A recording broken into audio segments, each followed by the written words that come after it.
Olá, sejam bem-vindos ao Emergencast, um bate-papo sobre emergências médicas. Eu sou o Dr. Vitor Dalla. Eu sou o Dr. Pietro Lima. Vamos falar hoje com o Dr. Carlos Alexandre Volponi. Ele tem cardiologia, feito no Dante Pazanese, em São Paulo. Ele fez arritmologia e eletrofisiologia invasiva na Unifesp e um fellow muito fera lá em Portugal, no Hospital Santa Cruz, em Carnaxide. Seja bem-vindo e muito obrigado por aceitar o nosso convite. Costão a fera. Eu que agradeço. Muito obrigado, parabéns pela iniciativa aí. Obrigado. Vitinho, fala sobre o que hoje, velho? Fibrilação atrial. E aí, fibrilação atrial é arritmia só do cardiologista? Só o cardiologista que precisa saber tratar a fibrilação atrial? Pai, mas não é, né? E Costão, início de conversa, a brincadeira é: o que é a fibrilação atrial? Por que ela acontece, irmão? A fibrilação atrial acontece por uma consequência de múltiplos fatores, né? Ela não é uma coisa... Raramente é uma coisa isolada, né? Ela é uma doença consequência de múltiplos fatores de risco, assim como é a aterosclerose, né? Doença coronária. A fibrilação atrial também acontece por uma consequência de múltiplas coisas, né? Todos os fatores de risco tradicionais da cardiologia aí que nós conhecemos, como hipertensão, tabagismo, diabetes, obesidade, apneia do sono. E é o que nós buscamos atacar de maneira voraz todo dia no consultório. Não só FA, mas seus contribuintes. Perfeito. Massa. E me diz uma coisa, por que esse ato fibrila? Esse átrio fibrila por um conjunto de 3 principais coisas.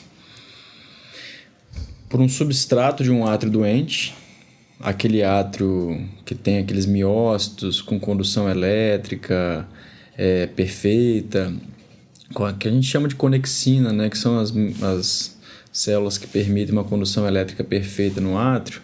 Ela se perde e a conexão se perde, então o átrio fica com o substrato doente. É um pilar, que é o que a gente chama de substrato, né? Que é uma doença subjacente do átrio. Imagina um cara que é gordão, fumante, hipertenso há muito tempo, idoso. Isso se perde, né? Essa arquitetura perfeita de uma condução elétrica, isso se perde. Então, cria-se um substrato para a arritmia. O segundo pilar é um gatilho, um trigger, né?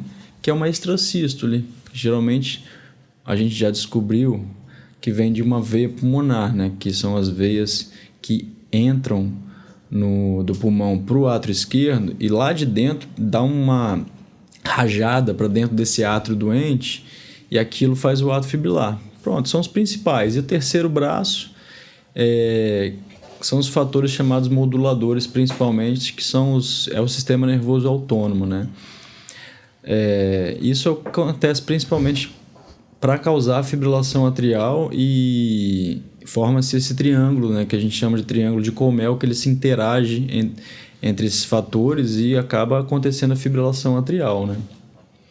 Perfeito. E toda fibrilação atrial na emergência, eu vou me preocupar? Não. O paciente chegou para mim com frequência de 90, tá respondendo, sei lá, pneumonia. Frequência cardíaca de 90, eu olhei, peguei o eletro, fibrilação atrial.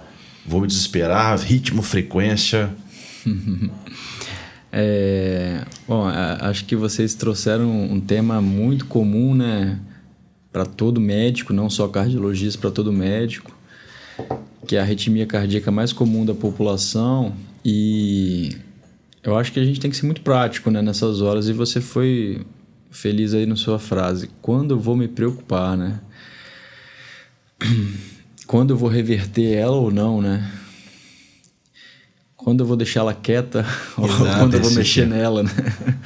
Olha, basicamente o que eu costumo dizer é que o que você tem que olhar é qual é o grau de repercussão ao doente que está sendo causada no contexto que você está olhando o paciente, né? E ela tem várias formas de se repercutir para o paciente. Tem paciente que nunca descobriu a fibrilação atrial e chega no check-up e tem FA. Tem paciente que chega no pronto-socorro, nunca teve FA, mas está em FA por causa da pneumonia, como você falou. Mas tem paciente que chega em edema agudo de pulmão por causa da FA. Tem paciente que chega em diversos cenários, né? E a repercussão clínica ao paciente é muito importante. E é isso que vai ditar a regra no pronto-socorro na emergência. Pronto. Daí para frente você começa seu raciocínio. Então, no português bem claro, você vai olhar e falar assim, bom, é essa arritmia que está dando esse problema todo ou não é arritmia?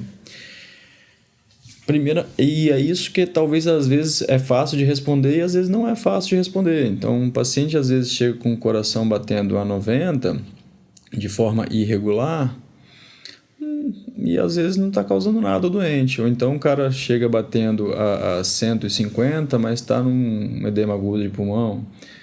Ou então está num infarto secundário a um evento isquêmico agudo, tipo um infarto mesmo, fez uma FA. Tem vários cenários. Então, você tem que perceber qual a repercussão e qual o contexto clínico você vai tratar, entendeu? E aí, dessa grau de repercussão, você pode tomar algumas condutas, né?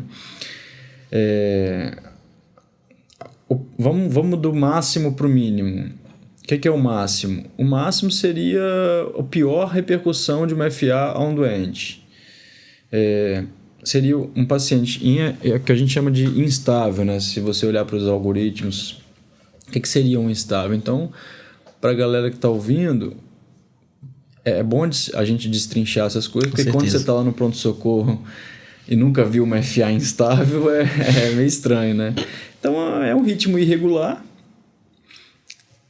e pode ser de QRS estreito ou largo. Se o paciente tiver, por exemplo, um bloqueio de ramo prévio, pode ser de QRS largo. Então, é um ritmo irregular. Eu acho que é o principal fator a se ver e a ausência de onda P, né? E aí você viu que é uma FA e o paciente está o que é uma instabilidade? Uma insuficiência respiratória. Por exemplo, para um edema agudo de pulmão, a gente vê bastante no pronto-socorro. Mas a gente tem que ter cuidado para saber se é realmente a FA que está causando aquilo. Entendeu?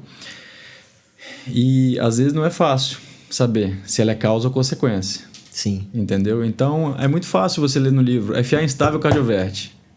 É fácil, né? Agora, essa FA está causando instabilidade desse paciente? Essa é a pergunta que a gente às vezes fica na dúvida no pronto-socorro. Sim. Poxa, eu acho que essa FA, beleza, tá rápida, mas será que é ela que está causando esse problema todo da insuficiência respiratória? Ou será que é uma pneumonia no idoso? Ou será que é um TEP? Ou será que é qualquer coisa? Essas perguntas não são tão simples de responder. E aí você vai ter que fazer um sedativo para diminuir mais a pressão do paciente, fazer uma cardioversão elétrica. Ou então só se ele estiver muito mal mesmo na PCR. Ou então, o grau máximo, é claro que tem contextos clínicos, né? Tem contextos clínicos. O grau máximo de preocupação de uma FA na emergência, para mim, seria então um paciente que se enquadraria numa taquicardia irregular, sem onda P, e que você, no seu julgamento clínico, médico, falasse, olha, é essa frequência cardíaca alta e essa ausência de contração atrial que está causando essa edema agudo de pulmão, esse choque cardiogênico, entendeu? Um exemplo clássico, vamos lá. Exemplo de prova para quem não fez vestibular, prova de residência. Sim. Tem esse público-alvo aqui também? Tem também. Muita gente. Então, vou falar um exemplo pessoal. Aprendi na MESCAN, graças a Deus fui bem ensinado pelos professores de lá. Grávida com estenose mitral, acompanhando uma estenose mitral assintomática na gestação e tudo vai bem, ela está indo bem. Só que ela aumenta o volume sistêmico. E aí o que acontece com ela quando ela aumenta o volume sistêmico e ela tem uma estenose mitral? O átrio esquerdo tem uma hipertensão. E aí aparece a bendita da FA e ela entra em edema agudo de pulmão na gravidez. Isso é um cenário tenso demais, entendeu? Isso é um cenário de uma FA instável. E essa FA está causando a instabilidade clínica da paciente e aí sim você tem que pensar numa cardioversão elétrica. Então, quando você tem muita certeza que a FA é causadora, essa é a hora da cardioversão elétrica. Essa é a hora que você tem que falar, opa, aqui a cardioversão vai bem. Isso foi prova de Unifesp. esse caso, contexto clínico, essa questão. Eu falei, caraca, que bom que na faculdade eu ouvi isso. Prova discursiva de reserva. Eu falei, pô, massa. Então, você vê que é bom vocês colocarem esses Emerging Cast para rodar, porque tem efeito no dia a dia. Sim. E funciona bem. Então seria a preocupação é com a fibrilação de alta resposta ventricular, que eu vou tentar acelerar. E o que seria isso? É a frequência acima de 140? É uma frequência 110, acima de 110 não controlada, que eu sinto que o paciente tem sintoma? Esses números, Pietro, eu diria para o pessoal não se apegar tanto. A gente quer se apegar a um número, mas não se apegue tanto. Mas a gente costuma dizer 80 e 110, que foi por causa do estudo AFIRME do Race lá atrás, bem antigos. E ficou, mas esses números não são tão significativos. Mas sim, acima de 110 você pode chamar de um FA de alta, e até 80 você pode falar que é um FA com frequência controlada. E existiram estudos no passado que falava-se controle de frequência cardíaca da FA de forma restrita ou de forma mais relaxada. A relaxada você podia tolerar até 110 e a restrita abaixo de 80. É só isso, mas não se apega a número. Tá batendo ali acima de 110, 120, você pode chamar de FA de alta. Isso não vai, acho que poucas pessoas terão dúvidas no que é uma frequência alta e uma frequência mais controlada, né? Perfeito. Então, meu paciente chegou no pronto-socorro com edema agudo de pulmão. Então tá em fibrilação atrial. A primeira coisa, já vou, assim, bom, acho que pode ser, veja a pressão, 80/60, esse cara tá ficando instável. Eu acho que é melhor reverter. E aí, eu vou puxar desvasque, não vou, já reverto? Ótimo. A medicina a gente tem que saber quando não fazer besteira, né? Eu acho que o principal é não fazer besteira. E na FA, não fazer besteira, às vezes significa você induzir um AVC no paciente que talvez tenha um risco alto de ter um trombo intracavitário, né? E nesse caso não tem essa discussão. O benefício do paciente para você tirar ele da FA instável é maior do que você avaliar o risco dele ter um AVC. Então não tem essa discussão. Cardioverte, está instável, você está julgando que o choque cardiogênico, você está julgando que o edema agudo de pulmão é pela FA, não tem que entrar em chá de vasco, não tem que entrar em risco de AVC, porque essa hora o paciente daqui a pouco ele vai ser entubado. Se você não fizer, ele vai ser entubado. Por exemplo, essa grávida. Uma grávida de 25 anos com estenose mitral grave, fez uma FA de alta, fez um edema agudo. Ou você tira ou ela entuba. Então, não tem que ficar preocupado com a AVC nessa hora. Então, esse aí é o quadro que não se fala em chá de vasco nesse momento, entendeu? Perfeito. Então, meu paciente que está em FA, está frequência 100, 110, respondendo na pneumonia, está estável, respondendo na pneumonia, vou deixar a FA como está. Acredito que não é a causadora. Ela é muito mais como uma vilã, uma mocinha como uma vilã, né? Ela está ali simplesmente fazendo parte daquele quadro. Mas o quadro em si é tratar a pneumonia, e quem sabe tratar a pneumonia é responder a um antibiótico e quem sabe até controlar a frequência de um FA que está mais alto pelo contexto de uma provável sepse, né? Uma infecção. E aí, isso é comum. Tirando a infecção de lado, meu paciente chegou com FA no pronto-socorro, não está instável. E o que eu me preocupo, por exemplo, ele está no pronto-socorro e ele chega para mim e fala assim, doutor, eu já uso anticoagulante, não uso, e assim, onde é que entra anticoagulante, onde é que entra AS, não entra AS, não entra Clopidogrel, vamos deixar, acho que tem muita galera, nosso público é muito grande. Com certeza. Então, assim, deixar bem, bem claro essas coisinhas. Bom, então a gente agora está fora de uma FA que deu problema. Agora a gente está numa FA que a gente está... uma FAzinha de boa. Tá, uma FAzinha de boa. O problema do paciente não é FA nesse momento, né? Agora a gente está numa FA bem controlada, ou até mesmo que seja de alta resposta, mas o paciente está bem, tá bem. Seja jovem, velho, não interessa, ele está bem. Então é uma FA. Essa FA... se você já controlou o paciente do ponto de vista clínico, tratou a pneumonia, ele está com aquela FA ali, você vai ter pensa em duas coisas para FA. Uma coisa, é proteger o paciente contra AVC. E uma outra coisa é saber se você vai falar assim, eu quero deixar esse paciente em sinusal ou eu quero que ele fique em FA. Por mim não tem problema. Então, são os dois grandes pilares do tratamento da FA que a gente diz que é prevenção de AVC e controle do ritmo, né?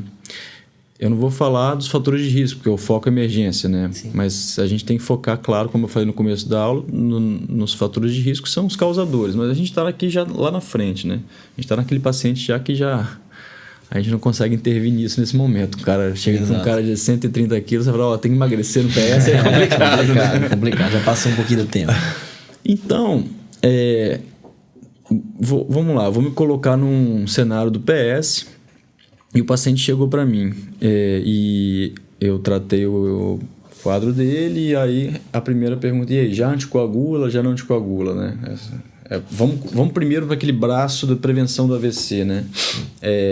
Se ele já anticoagula ou não, depende do tempo da FA, depende das comorbidades dele e aí a gente vai para o Chades-Vasque, realmente. Aí o paciente, a gente estratifica ele para o Chades-Vasque porque avalia justamente o risco. O que o Chades-Vasque faz? Avalia o risco dele ter um evento embólico, seja AVC, seja embolia periférica, seja embolia coronária, que seja. Ele estratifica o risco dessa fibrilação atrial ela embolizar para algum lugar. E aí, geralmente, maior ou igual a 2, pelo score de Chades-Vasque, a gente costuma colocar um anticoagulante para o paciente. Ele pode ser um paciente que já tem FA, que chega do consultório já tomando, ou é um paciente que chega sem, entendeu? Então, na emergência, acho que na emergência a gente está falando também do intra-hospitalar inteiro, né? Sim. Acho que você pode anticoagular o paciente hoje. Nós, principalmente nós da geração mais jovem, temos o conforto de ter os anticoagulantes mais novos que facilitam muito nossa vida, muito mesmo. E aí você vai olhar para o paciente e vai ver se ele tem indicação. Vale lembrar que a maioria esmagadora tem indicação. A minoria você não anticoagula. Como dizia um chefe meu lá em Portugal, o melhor remédio para FA, o melhor tratamento para FA é um anticoagulante. Sim. Entendeu? Por quê? É simples de entender. A FA é consequência de vários fatores de risco que a gente não consegue tratar no dia a dia, né? Obesidade, lá. Então, se a gente não consegue curar a FA ainda, infelizmente, a gente tem que proteger o paciente de ter o AVC e o evento embólico. Então, na emergência ou na intra-hospitalar, você tem autonomia, deve discutir isso e é talvez o principal pilar para você resolver isso. Talvez o mais importante para o médico ali, não cardiologista, é falar assim, olha, esse paciente está bem, acho que ele vai de alta amanhã. Vai terminar o antibiótico, a leucocitose melhorou, função renal melhorou e tal, tá super bem bonitinha, provável alta amanhã, tá em FA ainda. E aí, o que a gente vai fazer? Olha, pelo menos prevenir de AVC eu vou. E aí a gente pode colocar um anticoagulante para ele. E aí a gente pode escolher um anticoagulante para ele. E o anticoagulante, leia-se, né? Os 4 principais hoje que nós temos, o apixabana, rivaroxabana, dabigatrana e o edoxabana, que são os principais. Pode ser o Marevan também, não tem problema. Pode ser o Marevan, só que tem enormes dificuldades, risco até mais alto de sangramento. Então, a intenção isso, talvez, para o médico generalista, talvez seja mais importante. Porque quando ele chega para a gente, mesmo que seja enfiar, a gente maneja o ritmo. Porque aí manejar o ritmo tem várias nuances. Manejar a prevenção de eventos embólicos é relativamente mais simples. Tem risco ou não tem risco? Aí você pode se guiar pelo Chades-Vasque, entendeu? Claro que existem critérios que estão fora do Chades-Vasque ou mesmo dentro do Chades-Vasque que pesam clinicamente mais e menos, entendeu? Por exemplo, insuficiência renal crônica não dialítica, a gente sabe que é um fator de risco danado, mas não está lá, entendeu? Às vezes a gente sabe que o paciente pontua assim só por ser mulher, ou então uma mulher com hipertensão leve, que você tem até dúvida se é hipertensão, e aí você fica naquela, esse Chagas Vasco aqui, tem que anticoagular, mas na verdade fica na dúvida. Então, e tem um que não, esse paciente tem Chagas vascular porque ele teve AVC prévio. Poxa, esse cara não pode perder um anticoagulante, ele merece muito um anticoagulante. Então, nesse contexto, para o médico generalista, eu acho que é importante ter o limiar baixo para anticoagular. Perfeito. Entendeu? E não ter medo de sangramento, porque hoje a gente não tem esse direito. Antigamente a gente precisava até perguntar para o assistente social e para a família se a gente podia dar esse medicamento porque tinha risco de sangramento e caramba, o quadro era meio confuso. Hoje não. Hoje os anticoagulantes sangram? Sim, sangram. Mas é a minoria dos pacientes. Claro que tem casos, mas a gente não precisa ter medo disso. Eu já dei anticoagulante para pessoas acima de 90 anos, dos novos, então a gente pode ter o direito de ser mais liberal nisso e deve. Talvez seja o melhor tratamento que a gente possa dar nesse contexto, entendeu? E aí depois a gente vai para o ritmo, né? O ritmo é... E aí, doutor? Vamos colocar no sinusal ou vamos deixar ele em FA? Essa era a próxima pergunta. Essa é a pergunta da dúvida de todo mundo. Quem que eu vou controlar? Isso. O paciente está estável. O paciente está não bem. está correndo risco. Mas quem que é aquele cara? O mais novo? Primeiro FA? Quem que é esse cara? Pietro, quem que você vai controlar ritmo? Eu diria diferente a pergunta. Quem que eu vou deixar em FA? Quem que eu não vou mexer?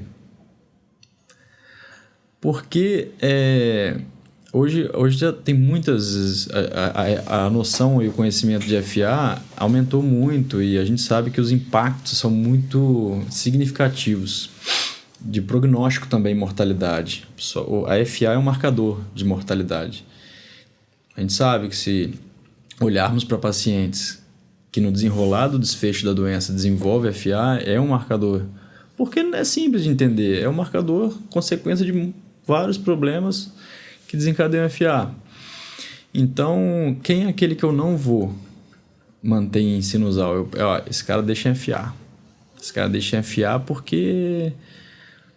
Aí você vai analisar o porquê. Então, eu acho que a tendência do médico, na minha opinião,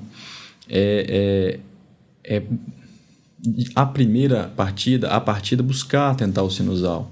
Não é para todo mundo? Não é para todo mundo, mas é ter esse entusiasmo em tentar buscar o sinusal. Porque a falta de contração atrial, ela muda muito a fisiologia cardiovascular. E a gente depende muito dela.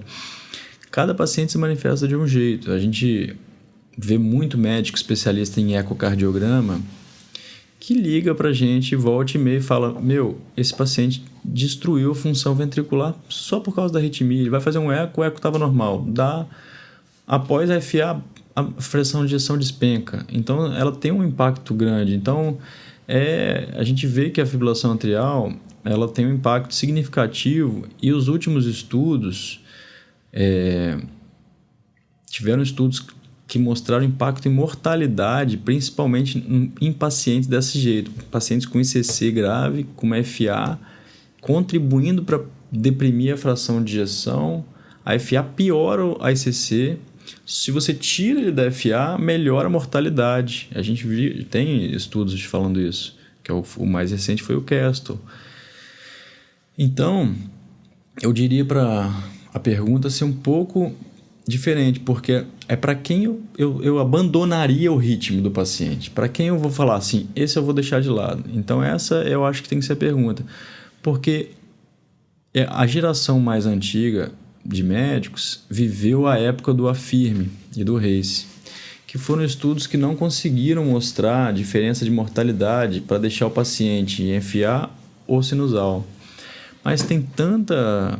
É como se você vivesse assim numa época que a gente está falando naquela época da datilografia e hoje na Apple, entendeu? É tipo isso. Sim, então, assim, você está se baseando pela época da máquina de escrever. Hoje já existe um MacBook, sim, entendeu? Sim. Então, você tem que viajar no tempo junto. A coisa avançou demais. Então, os estudos também já andaram. Então, você não pode ficar pensando naquilo lá. Então, o paciente que eu não mexo, deixa enfiar. Primeiro, essa pergunta. Qual é o paciente que eu deixo enfiar? E a segunda pergunta é o seguinte.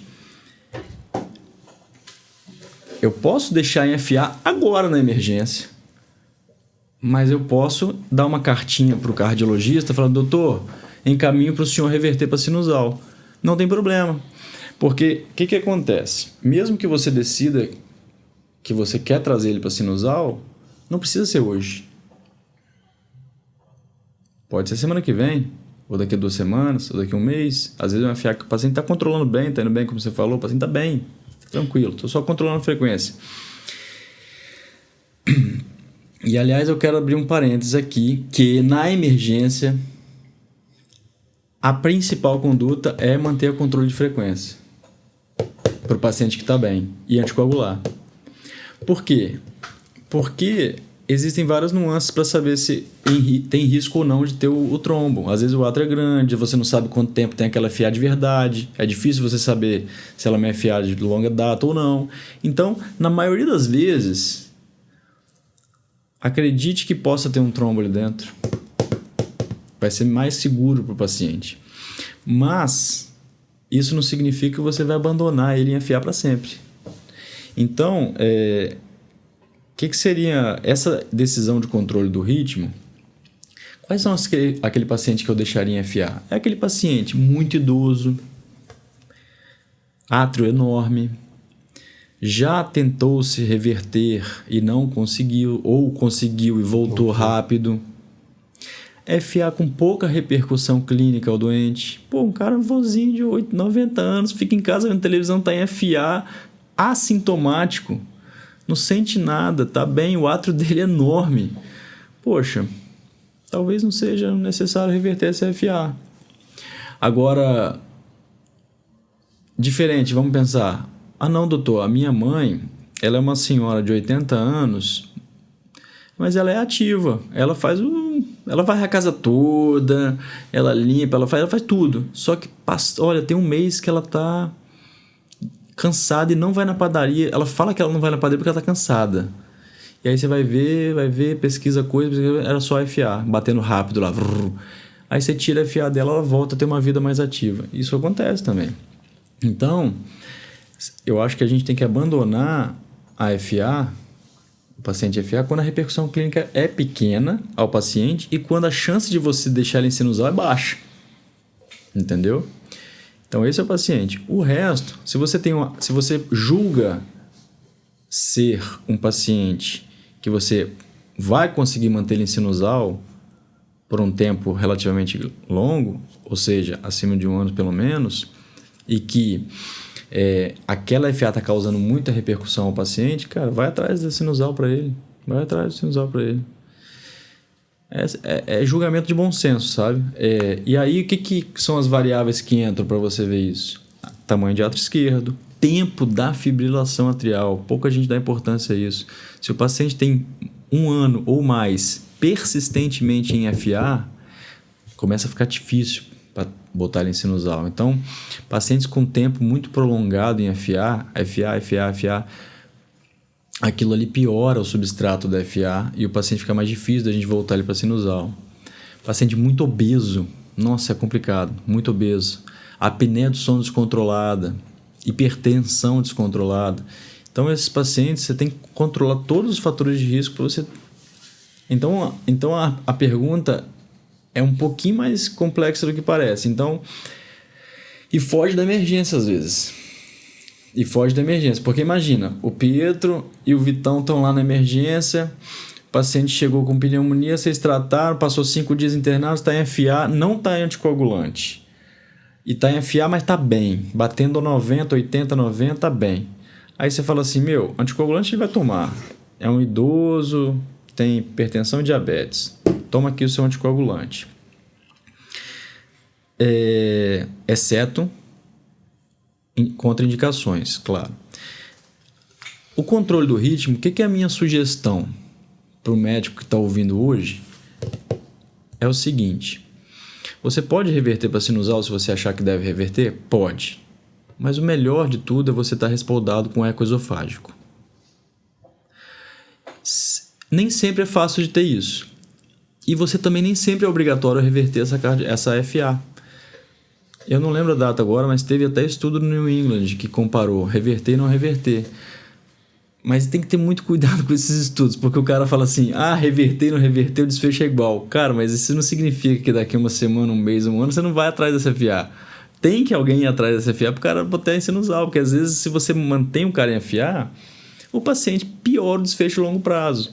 Então, na emergência, eu acho super tranquilo você dar um anticoagulante e daí controlar a frequência dele. Beleza, acho que é uma ótima conduta. Mas que você busque um desfecho, às vezes, para algum especialista ver o que vai fazer em relação àquele ritmo. Porque a FA você pode controlar ela. Muitos pacientes chegam para mim e eu começo a tratar a FA dele. Às vezes eu dou 6 meses tratando a FA dele, 1 ano. Porque eu começo a controlar fator de risco, eu começo a tratar apneia do sono, eu começo a controlar a hipertensão, eu começo a tratar diabetes, eu começo a controlar a obesidade. E vou controlando. Mas aquilo demora, entendeu? Mas eu tô indo atrás do ritmo dele. Porque manter um substrato ativo é igual a maior chance de reverter de voltar para FA de novo. Com certeza. Se você pega um 150 quilos, hipertensão descontrolada com apneia do sono grave, cardioverte ele para ver quanto tempo você vai voltar a FA. Rapidinho tá de volta. Então, você tem que saber com quem você está fazendo a coisa. Então, para a emergência, o foco principal, eu diria, que é evitar fenômenos embólicos e não anticoagular anticoagular quem não está anticoagulando, talvez, e para a questão de controlar ou não o ritmo, talvez a prioridade seja até controlar a frequência. Naquele momento ali. Mas se você tiver muito afim de ir para o ritmo, porque o paciente, por exemplo, Pietro tomou uma pingaiada nervosa, surfou fim de semana, e aí chegou em FA no hospital, cara. Pô, o cara é jovem, tem nada daqueles fatores de risco que eu falei, mas tá FA. Sim. Aí você fala, meu Deus, eu até acho que essa FA tem menos de 48 horas, acho que não tem trombo não. Ainda assim, eu gosto de ser mais precavido e olhar o esofágico. Eu ainda sou um pouco mais medroso e gosto de olhar o esofágico. Se você for olhar nos livros, talvez você nem precise. Um cara, o Chades Vasques 0 com uma FA com menos de 48 horas, você pode até reverter. Tá? Não tá errado não. Mas também, você também não tá errado de botar um esofágico fazer para descartar trombo. E aí você reverte ele. Claro, aí também é complicado você deixar ele embora em FA um paciente super saudável desse jeito. Sim. Mas via de regra não é esse paciente que bate no PS também. Exato. Bate aquele idoso e tudo mais. Então, se o paciente está bem, eu acho que reverter FA não é um simplesmente ato, tipo uma foto. Não é uma foto. É um vídeo. Então, a pergunta que você me fez foi quem eu vou reverter? Eu falei, rapaz, é um filme. Depende desses integrantes. Então, mas é mais fácil você achar quem você não vai reverter. Entendeu? Certeza. Perfeito. Então, por exemplo, o paciente chega para...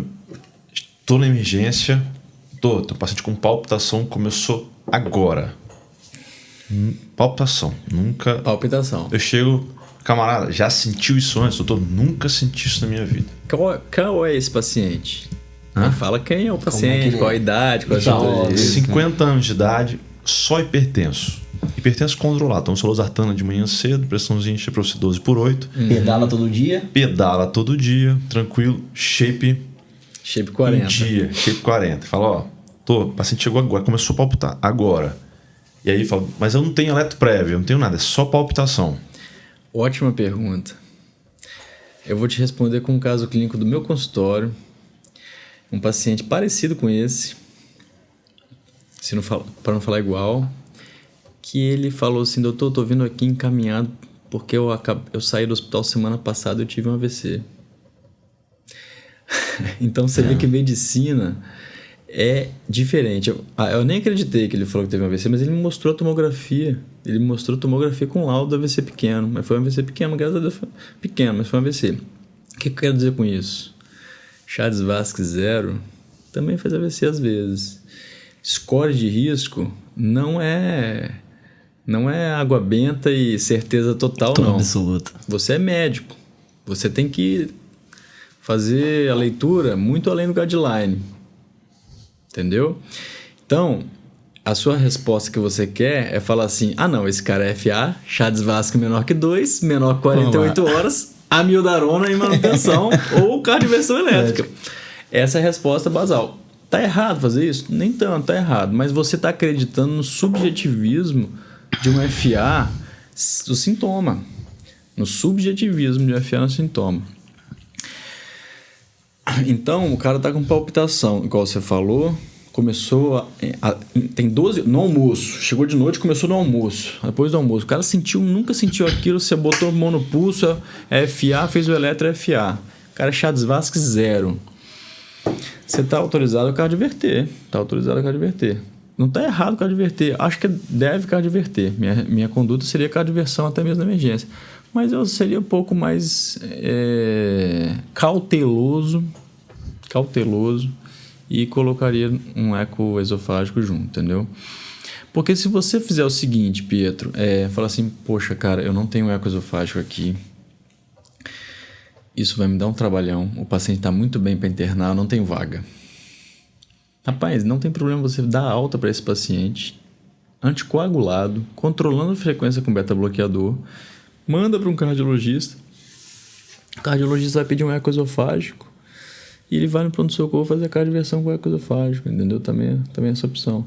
Então, assim, são condutas, não está errado você cardioverter, mas eu sou um pouco mais cauteloso, porque o que eu tenho mais medo da fibrilação atrial talvez seja realmente o fenômeno embólico.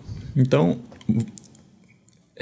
enquadrando o paciente que você me falou agora, é um paciente de baixo risco, com sintoma muito evidente, é um paciente jovem, baixo risco de patologias cardiovasculares e de desfechos negativos, e que veio uma FA recente, muito recente, e primeiro episódio.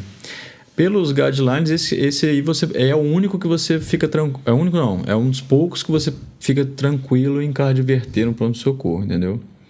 Pode cardioverter, pode fazer a cardioversão química ou elétrica. Química é a amiodarona, principal e mais eficaz. Pode fazer com propafenona também, doutor? Pode, também. Como é que faz? Acho que o pessoal gosta da dose também, Eles né? gostam. 300 miligramas diluído e correr em 30 minutos a 1 hora de amiodarona. A amiodarona tem os efeitos colaterais, causa hipotensão, causa, às vezes, bradicardia, muito cuidado com o idoso. Às vezes o paciente já toma um beta bloqueadorzinho, então você tem que ter cuidado. Então, para cardioverter um paciente em FA, você, no pronto-socorro, tem, acho que, 3 principais opções. Metoprolol não rola, tá? Acho que metoprolol EV é só para controlar a frequência, mas uma coisa muito interessante, que a gente que é especialista sabe, mas às vezes o povo não sabe. Às vezes a FA reverte sozinha várias vezes, sem a gente fazer nada. Mas acontece depois do metoprolol. Entendeu? Aí a gente fala, não, assim sai sozinho, porque às vezes a gente vê sair muito sozinho. Então, mas às vezes o metoprolol, para ele tirar de uma FA é muito difícil, é muito incomum. Amiodarona, e aí você pode fazer um ataque à manutenção, depois com 6 ampolas, né? E também tem que ter cuidado com os efeitos colaterais. E a propafenona, essa eu teria mais cuidado de todos. A propafenona é enjoadinha, ela dá brad, ela dá juncional, dá umas taquiatriais esquisitas, então tem que ter cuidado. Não seria muito assim encorajador um médico generalista ficar prescrevendo a amiodarona. Eu, como especialista, às vezes fico prescrevendo a amiodarona bastante, a gente prescreve bastante propafenona, e a gente vê efeito colateral da propafenona volta e meia. Flutter induzido por propafenona. Então, é uma medicação. Os medicamentos antiarrítmicos, infelizmente, evoluíram muito pouco. Muito pouco. E eles mesmos têm efeitos pró-arrítmicos, entendeu? Sim. Então, assim, né, se você decidiu cardioverter, A amiodarona é uma boa opção, mesmo se o paciente não tem cardiopatia estrutural, tá? Pode-se fazer ela, tá? E aí você pode fazer um ataque de 1 hora e depois a manutenção, entendeu? E se for optar pela cardioversão, aí você tem as drogas de indução rápida, né? Que o Propofol é ótimo, né? Etomidato, fentanil ou midazolam e fentanil, doses baixas. Já tive efeito colateral chatíssimo com fentanil, que foi a rigidez torácica. É muito chato. Eu passei um apertinho ali. Aperto, foi a palavra bonita. Eu ia falar outra bonita, outra palavra, mas o fentanil tem que fazer uma infusão lenta. Bem lentinha. Fazer uma infusão. Cuidado, porque eu falei com a enfermeira, mas eu acho que ela não se ligou nisso e foi... tem que ficar de olho. Se não for mesmo você a fazer, também pode ser uma opção. Mas fica de olho, porque quando você abusa o paciente, meu amigo, não ventila. Não ventila e a saturação despencando. Então, cardioversão elétrica não é um procedimento inócuo. Assim, dá problema, muito raro, é difícil. Cardioversão elétrica, o que é importante ter atenção? Às vezes é um idoso que tem uma disfunção do nosso sinusal associada e sai numa bradicardia danada. E às vezes ele está com amiodarona e beta-bloqueador junto. Tem que ter cuidado com isso. Então é isso. Tem lugar para sotalol? Boa pergunta. Rapaz, é engraçado, você falou, a gente usava tanto lá em Portugal, demais. Tem lugar. Tem lugar para sotalol. A principal indicação é doença coronária associada. Gosto bastante de usar. A gente usa muito pouco aqui, muito pouco, mas pode usar. Só um dos maiores cuidados, na minha opinião, que o mais clássico que todo mundo fala é o intervalo QT, mas a disfunção renal é muito importante também. Clearances muito baixos, você tem que ficar atento. Não pode usar, não. Então, tem lugar para sotalol, sim. Pacientes com DAC crônica, pode usar. Perfeito. Gustavo, acho que um fator que é interessante, a gente fala um pouco sobre as anticoagulações em relação aos pacientes, por exemplo, mulher Chasles-Vasque 2 e homem Chasles-Vasque 1. A gente tem indicação 2A de anticoagular. Existe um Chasles-Vasque que eu vou puxar para o anticoagulante e um que eu vou pensar em não anticoagular, e o anti-FA você vai tentar fazer realmente anticoagular, sabendo do potencial risco de AVC? Para onde você vai numa hora dessa? Você está querendo saber se é aquele paciente que mesmo pelo Chasles-Vasque pontuando, eu posso ficar sem anticoagulante? Essa eu pontuo pergunta? 1 ponto Chasles-Vasque para homem e 2 para mulher. Ou seja, aquele paciente enjoado, né? É aquele paciente que eu vou te falar o que acontece. Aí você já fugiu da emergência. Aí você já fugiu da emergência. É o paciente que ele quer tirar o anticoagulante. Ele quer tirar o anticoagulante de qualquer jeito. Porque tem uns pacientes que você bate o pé e você bate o pé de todo jeito. O cara teve um AVC, o cara tem um Chasles-Vasque elevado, renal crônico, nem não sei o quê. Esse paciente, meu amigo, você não vai tirar isso de jeito nenhum. E o cara percebe a sua. Só que quando você dá uma vacilada nesse paciente que você falou assim, não, esse paciente, olha, não é muito bom, mas você sabe que ele não é tão alto risco assim de ter um AVC. Então, sim, você pode ponderar, pensar às vezes a gente vê esses pacientes também, assim, teve um FA em 1 ano. Você acompanha ele 3 vezes, nunca teve mais nada. Outra importante, tem pacientes que não sentem FA, assintomáticos. Em FA, tem pacientes que têm sintomas toda vez que tem uma FA. Isso é bom? É bom. Porque se ele vira e fala assim, doutor, sou Chasles-Vasque 2 ou 1, e eu tô tendo, volta e meia eu sinto aquela arritmiazinha, doutor. Aí você fica seguro de tirar um anticoagulante? Não fica. Fala assim, doutor, foi só aquela vez, única vez, nunca mais senti nada, tô bem pra caramba, e sempre quando eu tenho, eu sinto sintoma. Então você pode ponderar um pouco, tá, Pietro? Mas assim, pra gente meio Caxias mesmo, pro pessoal que tá ouvindo, não é pra tirar o anticoagulante, não, entendeu?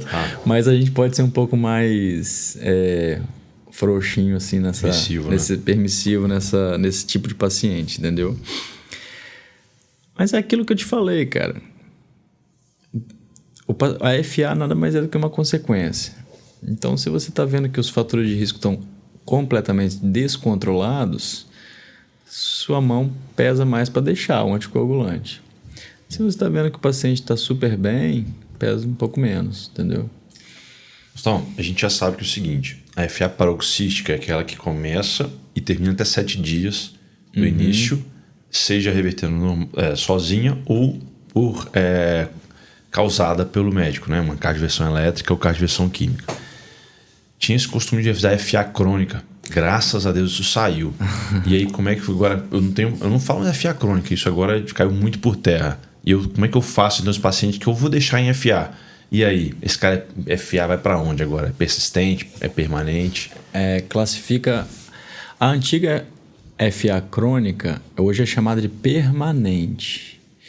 E você chama essa FA depois de tomar uma conduta entre você, médico, e o paciente, optarem em conjunto e falar assim: seu João, o senhor tem uma arritmia. E essa arritmia o senhor vai continuar vivendo com ela, convivendo com ela. A gente não vai tentar reverter essa arritmia mais do senhor. Pronto, essa é a FA permanente. A gente vai dar o anticoagulante e o senhor vai conviver com essa arritmia. E essa é a FA permanente. A FA que, lá no começo você me perguntou, quem eu não cardioveto, não volto para sinusal. Essa é a FA permanente. O resto, aquela que entra e sai, a gente chama de paroxística. Aquela que vem e fica, a gente chama de persistente. Persistente a gente chama de menor. Aí a gente gosta de dividir menor que 1 ano e maior que 1 ano pelas questões prognósticas, né? Aquela maior que 1 ano a gente chama de long standing, né? São as FAs mais difíceis de você segurar em sinusal, porque a gente, durante a ablação, quando a gente faz o mapeamento 3D do coração, a gente vê que são átrios mais doentes, são átrios com substratos mais complexos, que têm cicatrizes atriais. Então, a gente divide mais ou menos dessa forma para entender o grau de substrato atrial, o grau de doença atrial, entendeu? Um cara que entra e sai, ele tem uma tendência a ter um átrio mais saudável não, um átrio menos doente, e a resposta à sua terapêutica é melhor. Depois, um cara que tem uma FA persistente menor que 1 ano, também, ele é um átrio um pouco mais doente, só que você consegue fazer um tratamento bom ainda. Depois de 1 ano, você trata também, mas sabendo que começa a ficar com uma dificuldade maior, entendeu? Então, é saber onde você está pisando, mais ou menos é isso. Então, a classificação hoje é paroxística, persistente e permanente. Paroxística, persistente e permanente. A persistente divide-se maior que 1 ano ou menor que 1 ano. Pronto. A crônica a gente não... Os guidelines pediram para a gente não usar mais. Mas é simples demais. É uma questão de nomenclatura, mas é importante entender a entrelinha da nomenclatura. Perfeito. E FA valvar, muda alguma coisa? Muda. A anticoagulação ela é diferente, né? FA valvar é colocada como paciente com estenose mitral moderada ou grave e paciente com próteses, né? Mitrais. E aí muda a anticoagulação, né? Esse paciente não pode ser anticoagulado com os inibidores diretos da trombina, né? Tem que ser Marevan, bom e velho Marevan. Aquele NR2 ou 3 no paciente sem prótese biológica, né? E se tiver... As próteses biológicas agora estão sendo liberadas para usar os medicamentos novos também, tá? Uhum. As biológicas a gente tem usado. Os novos NOACs. Principalmente acho que o Xarelto, salvo engano, que você tem um estudo mais robusto para ele. É prótese mecânica com FA. Não, esquece. Aí é Marevan. E NR, vou para onde? 2,5, 3,5. Tende a ser um pouquinho mais para riba. Perfeito. Tim, eu acho que se o cara não sabia FA, velho... agora foi bem, hein? Depois desse episódio... Falando bastante coisa. 0,5x lá devagarzinho que... Vai anotando. É isso aí. Algum detalhe em relação aos novos anticoagulantes que você queira falar, Costa? Olha, essas aulas são boas quando são práticas, né? Ficar rodando... essa aqui é 2A, essa aqui é 2B, blá, blá, blá. Acaba que o cara desiste de ouvir e vai embora aí, né? Eu tenho assim... uma coisa prática que eu gosto de usar, assim... Bom, se o cara tem um clearance menor que 30, apertou sua vida, né? Sim. Prefira a Pixaban. Perfeito. com dose otimizada. Se o cara é muito velho, prefira a Pixaban também. Ok. Tá bom? Se o cara tem indicação, se o paciente tem indicação de anticoagular, mesmo assim você vai saber aquele que é muito alto risco ou aquele que é um riscozinho mais de boa. E é aquele que você perguntou, pô, eu vou anticoagular esse aqui, mas ele viveria bem sem o anticoagulante. Quem é esse cara que eu acho que é uma paciente menos grave? Vale a pena talvez o Rivaroxa e o Edoxabana. Perfeito. Já o mais grave, vai pro Apixa e pro Dabigatrana. Entendeu? Talvez essa aí. Simples e prático, né, Pedro? Perfeito, excelente. Certeza que a galera vai ter mais facilidade agora. Com certeza.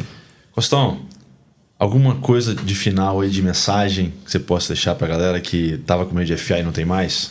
Olha, eu acho que talvez eu tenha falado demais, mas a mensagem é simples, que é não abandone o sinusal. Rápido, assim. Abandone com um motivo concreto. E não ache que o sinusal é uma foto, um momento, né? É um vídeo. Você tem que ir atrás dele de uma forma continuada e multidisciplinar, né? Então, a mensagem é o seguinte: anticoagulação é o principal tratamento e o sinusal é o melhor ritmo. Perfeito, excelente. Sensacional. Espetacular. É isso aí. Pessoal, esse foi o episódio de Fibrilação Atrial na Emergência. Que você não tem mais qualquer dúvida em relação a isso. Se tiver, manda pra gente nos comentários direitinho. Então, segue a gente lá no Instagram, EmergingCast, Spotify, YouTube. Não deixem de deixar seu comentário, sua sugestão. E conte com a gente, porque tem muita coisa boa pela frente, né, Vitor? É isso aí. Estamos finalizando então o episódio 16, Fibrilação Atrial na Emergência. Vem com a gente, continua nos acompanhando aí nos próximos episódios, tem muita coisa pra vir. Costão, obrigado por estar com a gente aí, cara. Foi um prazer muito grande esse bate-papo. E, pô, portas abertas, sempre que você estiver aí com a gente, vai ser um privilégio. Prazer foi todo meu. Só tenho a parabenizar a dupla. Eu espero que vocês prosperem muito com essa iniciativa jovem. E tá só no começo. Isso aí. Deus quiser. Valeu. Então, gente, valeu, até mais. Galera. Um grande Forte abraço, até a abraço, até a próxima. próxima. Tchau, tchau.